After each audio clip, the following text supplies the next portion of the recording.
हरिओम. राजा जनक आणि सर्वज्ञानी श्री अष्टावक्र यांचा ज्ञानसंवाद. अष्टावक्र गीता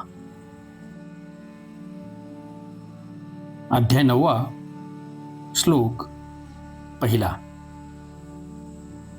अष्टावक्र उवाच. कृताकृतीच द्वंद्वानि कदा शांतानि कश्यवा एवं ज्ञात्वेह निर्वेदात बहुत्याग परो आवृत्ती. अनुवाद. मुनिश्रेष्ठ अष्टावक्र पुढे निवेदन करतात की केलेले कर्म किंवा न केलेले कर्म आणि द्वंद्व कधी कुणी शांत करू शकला का? हे ओळखून या संसारात उदासीन वृत्ती धारण करून सर्व इच्छांचा त्याग करून अवृत्ती म्हणजेच अनाग्रही हो. विवेचन.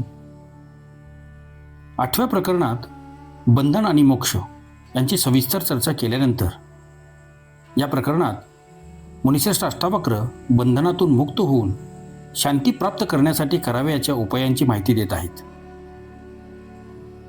जगाच्या व्यवहारात आपली आवड निवड गुंतली की दुःखाला सुरुवात होते.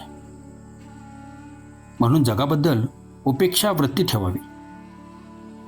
त्यांचे प्रति उदासीन होऊन आपल्या स्वतःचे आत्मज्ञान प्राप्त करणे, आत्मा म्हणून जगणे ह्याच मार्गाने शांती प्राप्त करता येईल, अन्यथा नाही.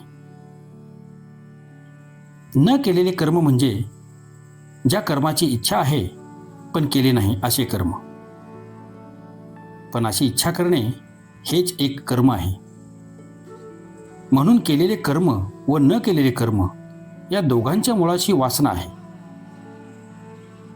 ज्या क्रिया अहंकाराने केल्या त्याचे फळ तर भोगावेच लागेल. त्यातून सुटण्याचा मार्ग नाही. कर्मभोग भोगल्याशिवाय ते टळत नाहीत.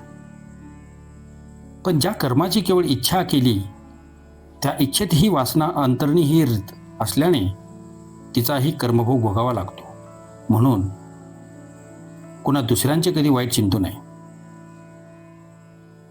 मनुष्य केवळ कर्मामुळेच अशांत होतो असे नसून विचाराने, इच्छांनी, वासनांनी जास्त अशांत आहे.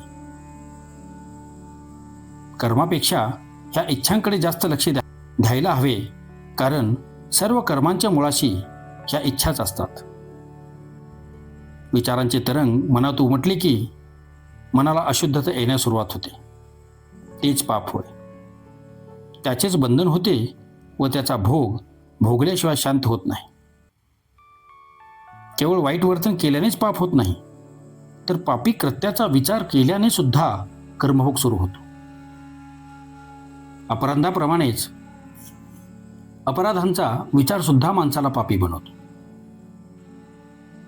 ह्यामुळेच सुखदुःखांचे द्वंद्वाला सुरुवात होते.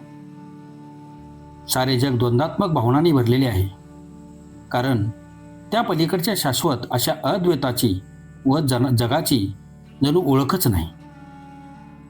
सुखदुःख, लाभहानी, प्रेम घृणा, हिंसा अहिंसा, ग्रहण त्याग, राग विराग, जीवन मृत्यू ह्या द्वंद्वामुळेच माणसाचे मन भरून गेले आहे.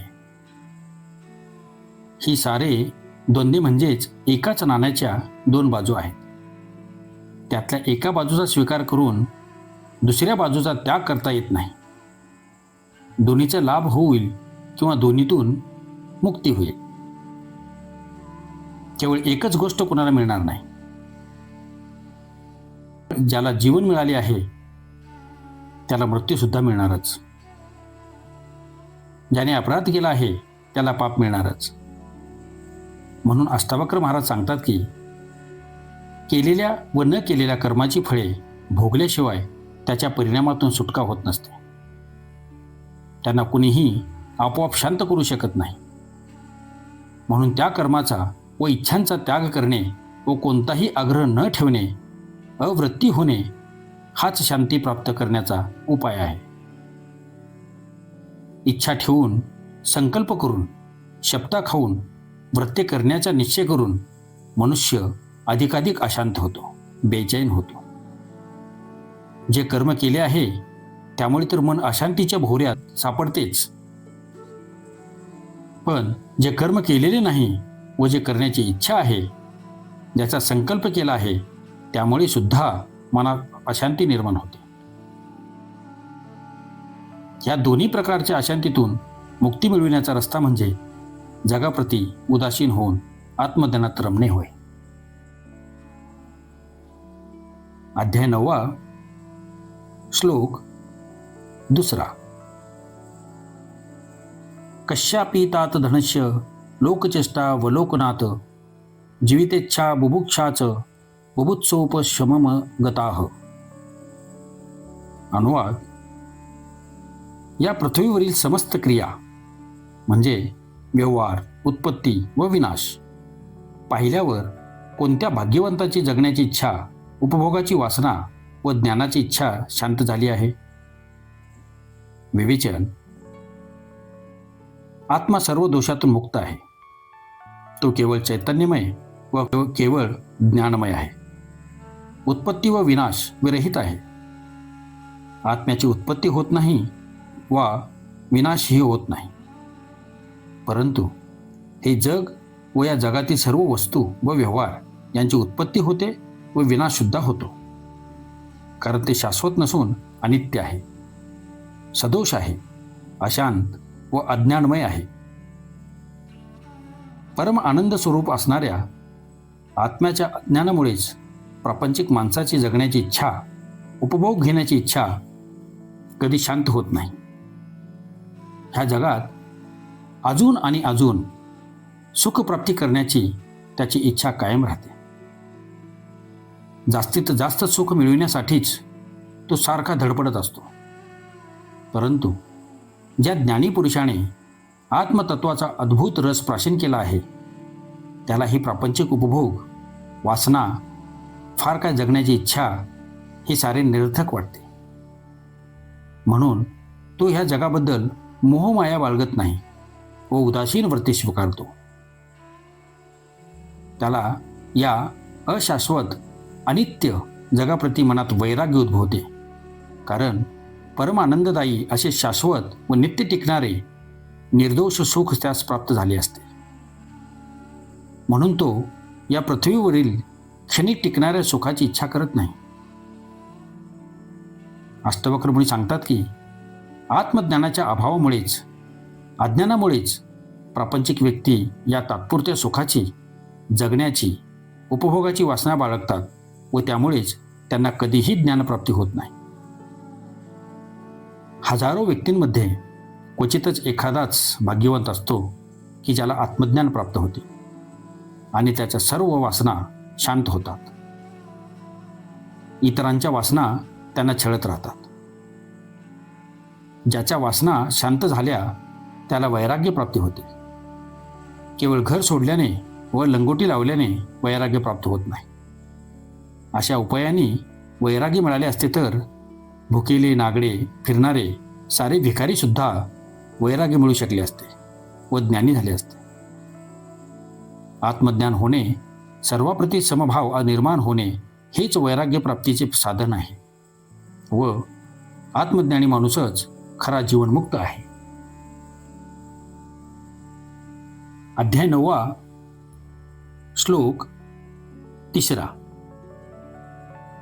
अनित्यं सर्वमेवेदं तापत्रितय दूषितं आसारं निंदितं हेयं मिति निश्चिंत्य शाम्यति. अनुवाद: हे सर्व अनित्य आहे. तिन्ही स्वरूपाच्या तापाणी म्हणजेच त्रितापाणी दोषयुक्त आहे, सत्वहीन आहे, निंदा करण्यास योग्य आहे, हलके व वाईट आहे, अशी उमजल्यानंतरच शांती प्राप्त होते. विवेचन: अष्टवक्र मुनी ज्ञानसंपन्न आहेत. आत्मानंदाचा, परमसुखाची प्राप्ती केलेल्यांना नित्य व निर्दोष तत्वाचा लाभ झाल्यामुळे या जगातली सारे क्षणभंगूर व अनित्य वाटतात. या जगातील सुखे क्षणभंगूर व अनित्य वाटतात. सूरदासाने लिहिले आहे की जिन रचना अंबूज फल चाखे क्यों करील फल खावे. म्हणजे ज्याने मधुरतम फळाचा स्वाद घेतला तो कटू फळी कशाला खाईल. या जगातील सुख भोग सर्व अनित्य आहेत, फक्त काही काळ टिकून भंग पावणारे आहेत. हे केवळ 4 दिवसाचे चांदणे आहे. हे सुख विनाशी आहे, ते नष्ट होणारच. शिवाय आध्यात्मिक, अधिदैविक आणि अधिभौतिक अशा 3 प्रकारच्या तापांनी दूषित झाले आहे. त्यात सत्य किंवा सार असे काहीच नाही. पुन्हा पुन्हा जन्म घेणे व मृत्युमुखी पडणे, पुन्हा पुन्हा तीच कर्मे करून त्यांचा भोग भोगणे, यश अपयश, नफा तोटा, सुख दुःख, पीडा क्लेश यांचा प्रत्येक जन्मात हिशोब ठेवणे. तेच बालपण, तारुण्य व म्हातारपण, स्त्री मुले व नातेवाईक यांचे चांगले वाईट अनुभव घेत राहणे, यात सार काय आहे. त्यामुळे जे सारहीन आहे, असार आहे, ते केवळ निंदा करण्यायोग्यच नाही काय, ते प्रशंसा करण्यायोग्य नाही. ते खालच्या प्रतीचे आहे, त्याचा काहीही उपयोग नाही. ज्या व्यक्तीचा असा निश्चय होतो तोच आत्मज्ञान प्राप्त करू शकतो व शांतीचा लाभ सुद्धा त्यालाच होतो. जो संसाराचा, जगाच्या विषय सुखाचा रमतो, जो त्यांच्या भोगाने आनंदित होतो, त्याला हे जग सारयुक्त असल्याचा भ्रम मात्र होतो. ज्याला भौतिक सुखामुळे उन्नती झाल्यासारखे वाटते, तो आत्मज्ञानाच्या सुखापासून वंचित होतो. अशा माणसाला सर्व काही मिळून सुद्धा शांती प्राप्त होत नाही. तो अशांत व अतृप्त आणि त्रस्त राहतो. शांती प्राप्त करण्याचा उपाय फक्त आत्मज्ञान प्राप्त करणे हाच आहे. ओम शांती शांती शांती.